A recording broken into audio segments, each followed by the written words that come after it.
জ্যান্ত গরুর জিহ্বা কেটে বালতিতে ফেলে দেয় দুর্বৃত্তরা। এই ঘটনায় এলাকায় চাঞ্চল্য তৈরি হয়েছে। ঘটনার পর থেকে গরুটি তীব্র যন্ত্রণায় ছটফট করছে। প্রাণীর প্রতি এমন নিষ্ঠুরতায় ক্ষুব্ধ স্থানীয়রা। জানা গেছে আক্রান্ত গরুটি 5 মাসের গর্ভবতী। খবর গেছে, 2 লোক গেছে যে আমরা তো এই হাল। আমি বললাম যে আমি ভাই কি করার এই অবস্থা। খামার মালিক হরমুজ আলী বলছেন, রাতে তার মেয়ে খবর দেওয়ার পর গোয়াল ঘরে গিয়ে দেখতে পান গরুর মুখ থেকে রক্ত ঝরছে। পুরো জিহ্বাটাই কেটে ফেলা হয়েছে। কিছুক্ষণ পর পাশে রাখা বালতিতে পাওয়া যায় কেটে ফেলা জিহ্বা। হরমুজ আলী জানান তার কোনো শত্রু নেই। কে বা কারা এমনটা করলো বুঝতে পারছেন না। কার কাছে করা আমার কোনো শত্রু নাই। পেটের বাচ্চার কথা চিন্তা করে পশু চিকিৎসকের সহযোগিতায় গাভীটিকে বাঁচিয়ে রাখার চেষ্টা করছেন হরমুজ আলী। বাড়িতে খবর পেলাম যে 2 জন গেল জিব্বা কাটিয়ে।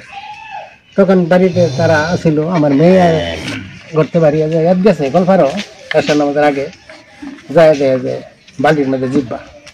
তখন এই বাড়িতে যখন জিব্বা তখন ডাক মারছে যে বালতির মধ্যে কেন জিব্বা। তখন তার মা ঘর দর বসে লাগলে বাড়িছে, বাড়ি ঘরের বালির মধ্যে রক্ত পায়।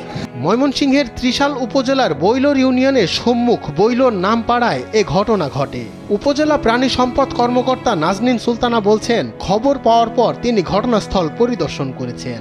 গাভীটির জিহ্বা কেটে ফেলা হয়েছে, চিকিৎসা সহায়তা দেওয়া হচ্ছে। এছাড়া গর্ভের বাছুরের জীবন রক্ষায় সর্বোচ্চ চেষ্টা করা হচ্ছে। প্রথমে আমি ওখানে পরিদর্শন করলাম। পরিদর্শন করার পরে দেখলাম যেরকম জিহ্বা কেটে করে দিয়েছে। তো আমি প্রাথমিক চিকিৎসা যাওয়ার পরে স্যালাইন বা যেহেতু খাওয়া দাওয়া বন্ধ, একদম ডিহাইড্রেশন হয়ে গেছিলো, খাওয়া দাওয়া করতে পারতেছিল না। পরবর্তীতে এখন অ্যান্টিবায়োটিক বা বিভিন্ন চিকিৎসা দেওয়া হলো। চিকিৎসা দেওয়ার পরে এখন অনেকটাই সুস্থ। তবে ওনাদের কাছে আবার ওনাদের ম্যানেজমেন্ট এবং খাওয়ানোর সিস্টেম সব বুঝিয়ে দিয়ে আসা হলো। এর পরবর্তীতে আমরা সকাল বিকাল মনিটর করা হচ্ছে যে এখন গরুটার কী অবস্থা। এই ঘটনাকে অমানবিক ও নৃশংস উল্লেখ করে দোষীদের দ্রুত গ্রেফতার করে দৃষ্টান্তমূলক শাস্তির দাবি জানিয়েছে এলাকাবাসী। ময়মনসিংহ থেকে হুমায়ুন কবিরের পাঠানো তথ্যচিত্রে ডেস্ক রিপোর্ট, মঞ্জুর এ মাওলা।